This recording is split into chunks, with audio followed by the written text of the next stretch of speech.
All right, everybody, this is Act 2 in our series, The Big Picture. We are treating the whole story of Scripture kind of like a drama or a play with multiple acts, and we've divided it up into 8 different acts that summarize the story of Scripture. Obviously, we can't go into detail for every single verse, every single chapter, but it'll be important to see all of these acts together. And so what I'm going to do each week is review last week just to kind of give us a little bit of a refresher. Okay, so just to review, Act 1 was called Eden. It was about God's creation of the whole world and the famous Garden of Eden. And we wrote out 7 motifs or themes: temple, land, covenant, kingdom, blessing, family, and wisdom. And in Genesis 1 and 2, we definitely saw all of these themes play out. First of all, God's temple is built in 7 days, just like the tabernacle and just like the temple. Later on, this Temple of Solomon is created with that symbolic number of 7. And so what that's depicting is the whole cosmos as a kind of temple built for the Lord. Adam and Eve are also commanded to till and work in the garden, and that same Hebrew phrase is used for the Levitical priests who work and serve in the temple. So they are seen as priests over all creation to mediate between God and the people. We also talked about the theme of land. Now, of course, the garden is seen as an abundant land. God says you're free to eat from every tree in the garden except for one. So this land was meant for life. It's meant for Adam and Eve to flourish. We also talked about a covenant that God made with Adam and Eve. Now, the word itself isn't used, but we see themes of covenant made in Genesis 1 and 2. So we see that God blesses Adam and Eve. God gives them rule and dominion. He also requires one command, one thing for them to obey, and it's his prohibition against eating from the tree of the knowledge of good and evil. We also saw this idea of kingdom play out, where Adam and Eve are called to rule and have dominion over the fish and animals. We also see that God is depicted as a king who on the 7th day rests on his throne. We also see the idea of blessing. In Genesis 1 and 2, we see God blessing Adam and Eve. We'll later see him bless Noah. We also see the theme of family. Adam is clearly depicted as the Son of God, made in the image of God. Man and woman is made in the likeness of God. So there's a kind of family resemblance there. And also God cares about the human family in the sense that he calls them to be fruitful and multiply. He wants the human family to grow, to fill the earth that he's made for us. We also see the idea of wisdom play out, the knowledge of good and evil that comes from that specific tree that God prohibits. It's not the case that the knowledge of good and evil is inherently a bad thing. Later, Israelite kings will be said to have the knowledge of good and evil, and that is a kind of form of wisdom, but we see it being abused to become like God, to define good and evil on Adam and Eve's terms. They misuse wisdom because they're deceived by the crafty serpent, the serpent who is wise in a sense but misuses wisdom. And so we also in Genesis 3 and 11 Genesis 3 through 11 start to see the shadow side of all of these themes. So we've already mentioned the crafty serpent who misuses wisdom. We also see the shadow side of family. We see that God says to Eve, outside of the Garden of Eden, you're going to have difficulty with childbearing. We also see the inverse side of blessing. We see God curse the ground in Genesis chapter 3, and then God later talk about revoking that curse in chapter 8 after the flood. We also see the inverse side of the kingdom that God wants to share with us. He talks about man ruling over woman, being domineering, abusing the power that he has. We also see this kind of corrupted kingdom in the Tower of Babel, that they're making bricks like the Israelites will eventually make in Egypt. So we see this kind of messed up version of the kingdom. We also see Adam and Eve break the covenant, and we see that God, even in recognizing the fact that they've broken the covenant, still makes promises to them. This is so crucial with the idea of covenant. God continues to make promises to his people that he will fulfill even when they break their side of the deal. When it comes to the inverse side of the land, we see that God drives Cain away from the land after he kills his brother Abel. We also see that God, in a sense, kind of punishes the earth through the flood. He says, I'm going to wipe away humankind from the earth. So again, we have this theme of exile, being pushed away from the abundant land that God gives to his people as a gift. We also see themes of the kind of inverse side of the temple language. So on the one hand, God creates the whole cosmos, the whole universe as a kind of temple to him. The garden is depicted as a kind of holy place. But then Adam and Eve's sin results in their being exiled to the east. And this is a theme we've talked about over and over, that the entrance to the tabernacle and the entrance to the temple were both facing east. So when Adam and Eve leave the garden, it's like they're leaving the temple that God has created for them. We also see in Genesis 3 through 11 a kind of symbol of the temple in the ark that Noah built.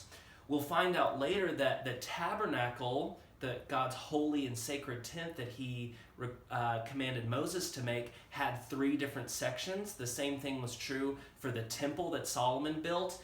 Noah's ark also has 3 levels to it. So we're getting these clues and hints that God makes a holy space for his people. First in the Garden of Eden, then in the ark, which has 3 different sections, then in the tabernacle, which has 3 different sections, and then in the temple, which has 3 different sections. So even when they're kicked out of a land that God has made them, even when they're kicked out of the holy temple, God still makes a holy and special place for them. Okay, so that's kind of an Act 1 review, but now we're moving to Act 2, which we are calling election. And what I mean by that is God choosing, God picking Abraham. At the end of chapter 11 in Genesis, there are all these different nations that have come from Noah, all these different tribes, all the different families of the earth, and they've been scattered after the Tower of Babel. So what God does is he picks one nation, one family that he is going to bless the whole world through. And that family is the family of Abraham. But at the beginning of chapter 12, when that election of Abraham happens, we discover very quickly that this is a strange choice. Abraham and his wife Sarah are very elderly, and they've never had children. So this seems like the very last 2 people that God should choose to make a family. Everything is against them. There are all these obstacles, but God picks them. He is going to overcome all of those obstacles and fulfill his promises within Genesis.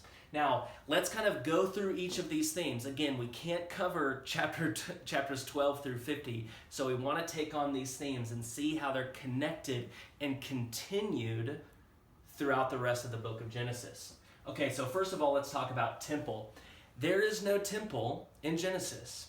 There is no tabernacle in Genesis. The tabernacle isn't built until Exodus. So where do we see God's presence? Where do we see the people of God worship God?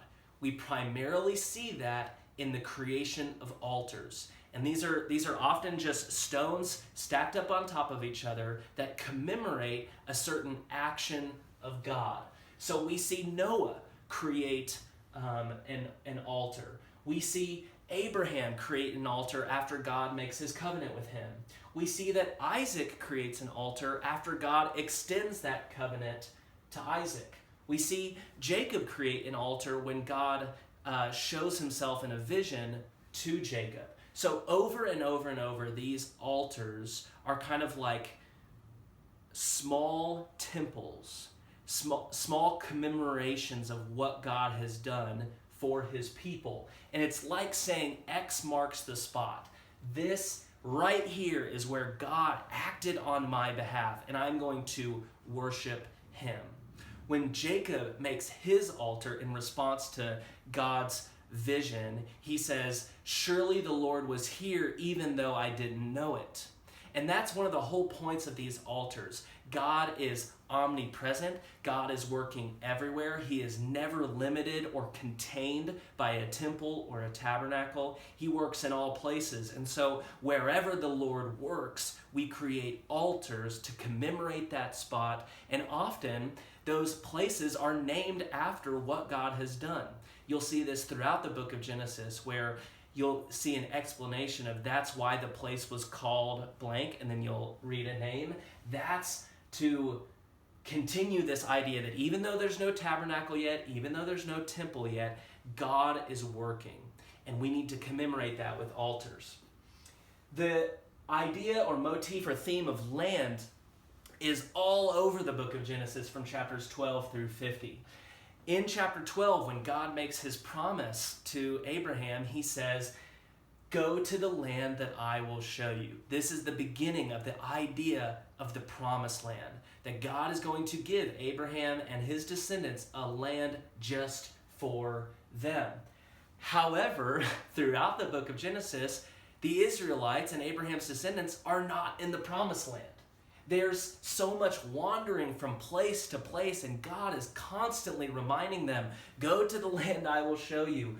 Go back to the land.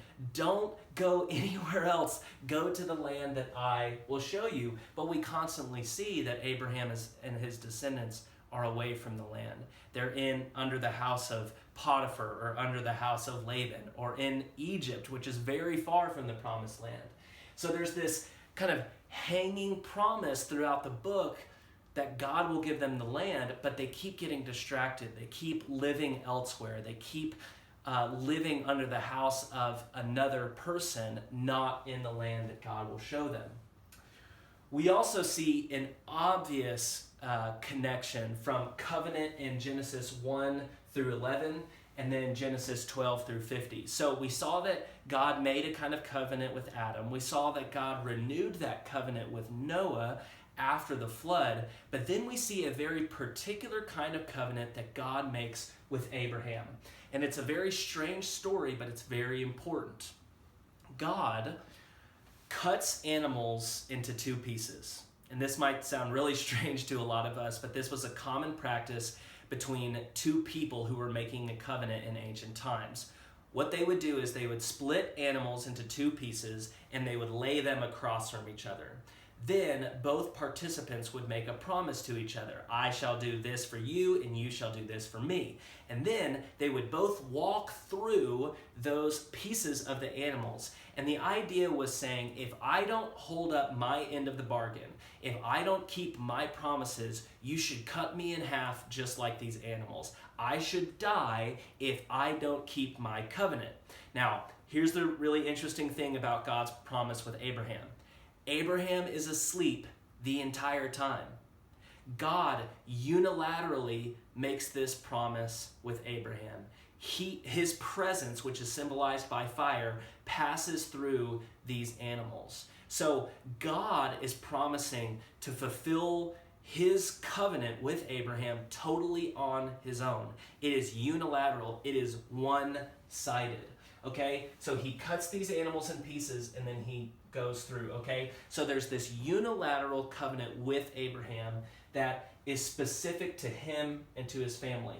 Now, we see the covenant passed from Abraham to particular sons, and this is really concerning to us because, well, for a lot of different reasons, but that's the way the biblical story goes. There are multiple sons, but the covenant doesn't go to all of them. So if you'll look over here, we kind of see a family tree. God makes a covenant with Abraham and Sarah, and Abraham's first son, which he has with Hagar and not Sarah, is named Ishmael. But Ishmael does not receive the covenant. The covenant goes to Isaac. Isaac marries Rebekah, and they have two sons. This is a theme throughout Genesis. And instead of the covenant going to Esau, the firstborn, it goes to the secondborn, Jacob. Now, Jacob doesn't just have one wife or two. He has 4 different women that he sleeps with, and he has 12 sons through them. Now, the covenant, in a sense, is maintained by all of this family. But we see that the covenant goes from Abraham to Isaac to Jacob, not to Ishmael and not to Esau. Now that's a mystery. That's a difficult thing for us to understand. But the covenant is specific. It is given to Abraham and then to particular sons. We'll come back to that. But one thing that's really important is that it doesn't go to everyone. The covenant is made to particular people and to particular sons. We definitely see the motif of kingdom return, right? So in the beginning, God tells Adam and Eve that he wants them to rule. He wants them to share in his kingdom. He wants them to have dominion. He is ultimately the king who rests on his heavenly throne, but he wants to share that kingdom. However, we kind of misuse power and misuse rule and misuse kingdom, but God renews that idea of kingdom in Genesis 17. He tells Abraham, kings shall come from you. This line of people, this family and this tribe of Abraham is going to be a ruling tribe, a ruling nation. And we see that partially fulfilled in Abraham's descendant named Joseph. Now, if you know this story, Joseph has these dreams of where he becomes a ruler, but all of his brothers don't really like that dream, and so they sell him into slavery, and he kind of descends into lower and lower status. But once he ends up in Egypt, he is exalted to the right hand of Pharaoh. We already see God's promise in Genesis 17 that kings will come from Abraham's descendants already being fulfilled by the end of Genesis. This people that God has chosen often end up in positions of great power throughout the Old Testament, and we'll see that theme repeat over and over. Now, another theme that's interesting about kingdom is that God's people often come face to face with enemy kings, and they survive these interactions. It seems like they're the underdog. They're not going to win. They're going to face their enemies and lose, but somehow God always delivers them through that. Again, we also see the theme of blessing continue throughout Genesis. One of the most interesting stories about this is when Jacob steals the blessing from his older brother Esau. Esau goes out hunting, he's famished, he comes back, and Jacob has a plot. He has food, and he's preparing it just in time for when Esau returns, and Esau trades the blessing that he should receive as the older son and trades that for this food. Again, this harkens back to Adam and Eve, because what do? They lose God's blessing for food, the fruit of the tree of the knowledge of good and evil. And Esau is now making that same mistake again. He's trading God's blessing for some stew. And Jacob ends up being the blessed one. Now, this is very strange to us. Why would God bless someone as deceptive as Jacob? This is really important in all of these things. The idea of the promised land, the idea of the covenant, the idea of the kingdom. We think that those things should go to those who deserve it, who earn it. But God continues to pass this covenant, to give the promised land, to give rule and kingdom and blessing to people who are scoundrels, who do things that we would not ever approve of. And what that teaches us about ourselves is that we're blessed by God even though we don't deserve it. When we become children of Abraham by faith, when we believe in Jesus Christ and receive all the promises of Abraham for ourselves, we don't deserve it either. But this is a theme that begins all the way back in Genesis 12 through 50. The people who don't deserve blessing are still blessed by God. We also see the theme of family continued in Genesis 12 through 50. And we see that God's statement to Eve about the difficulty of childbearing continues, because infertility remains a problem that all of these women in this family face. So Sarah is infertile. Rebecca and Rachel and Leah, all these women continue to face these issues outside of the Garden of Eden. Childbearing remains difficult. And in the midst of all this family, this great family that comes from Abraham, there is tons of betrayal and sibling rivalry. And we see this repeated over and over and over again.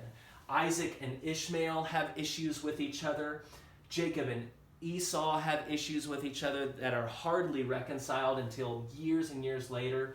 Leah and Rachel, who both married Jacob, have tons of sibling rivalry. And then the 12 sons of Jacob also have sibling rivalry. Joseph, again, has these dreams and visions of his future, and the other brothers that he has do not like that. So family, even though God wants a fruitful family, that he wants Abraham's family to increase in number, the fact that he's promised that and fulfilled that doesn't take away from sin, that the sins of the fathers are passed to their sons, that sibling rivalries continue throughout this family, and this is a messed up family. Finally, we have the theme of wisdom. Now, it's not explicitly stated throughout Genesis that some characters are wise and some are foolish, but we often see foolish and short-sighted decisions made by these characters. So, for example, Esau is the firstborn son. He should receive the blessing from his father, but he trades it for stew. This is clearly depicted as a foolish decision. These characters will often do things that benefit them in the short term, but fail them in the long term. But we do see wisdom explicitly talked about at the end of Genesis, when Joseph rises to power and interprets Pharaoh's dreams. Pharaoh's wise men cannot interpret these dreams, but Joseph can. His wisdom puts him perfectly in the right position to interpret Pharaoh's dreams and to actually help when all of the famine breaks out in Egypt. Now, again, these 7 themes are so crucial to understand.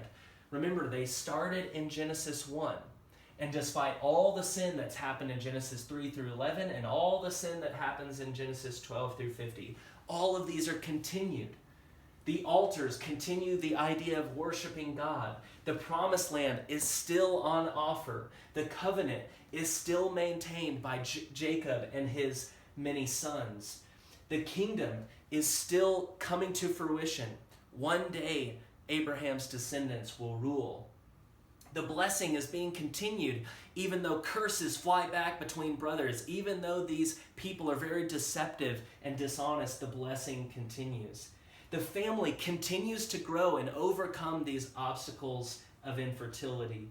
And people still gain wisdom when they're patient and ask for it from the Lord. Now, we end Genesis 12 through 50 with Abraham's family having grown. God's promises of a great nation are already being fulfilled, but they're not in the promised land. They're down in Egypt, they're living in a land called Goshen, and they're living in a kind of peaceful coexistence with Egypt. They've blessed the nation of Egypt, and so Egypt has blessed them, but they're not in the promised land. So we're left with a cliffhanger. When the Israelites are not in the promised land, things don't go well for long. So when Abraham is in the land of Gerar, when his son Isaac is in the land of Gerar, things don't go well for them. When Jacob is in the house of Laban, things don't go well for him. Joseph, when he's in the house of Potiphar, things don't go well for him. And now when Israel is in Egypt, we know that very soon things are not going to go well for the Israelites. And you already know, if you've read anything in the book of Exodus, that things don't go well for the Israelites then. They are enslaved by Pharaoh. However, there is a small hint that we already know that even though things aren't going to go well, in the next book, we know that there's hope. Because the very last verse of Genesis tells us that Joseph, this patriarch who wisely led Egypt, through a time of famine and fed his own family and the nation of Egypt. He has died. But we read that he has been buried in a coffin in Egypt. And his last words to his family were that the Lord will bring you up out of this land. Now, when we see an Israelite in a wooden box, there's actually hope there. Because when Noah was in a wooden box called the ark, he was delivered through the flood. And we know that in the very next book, in Exodus, Moses is going to be in a wooden box or ark in the Nile River. So Joseph is dead in a wooden box in Egypt, but that is not hopelessness. That means that very shortly, even though things won't go very well for the Israelites, we know they are about to be delivered through water. We know that God is going to save them somehow through water. And that's what we're going to learn more about in the book of Exodus.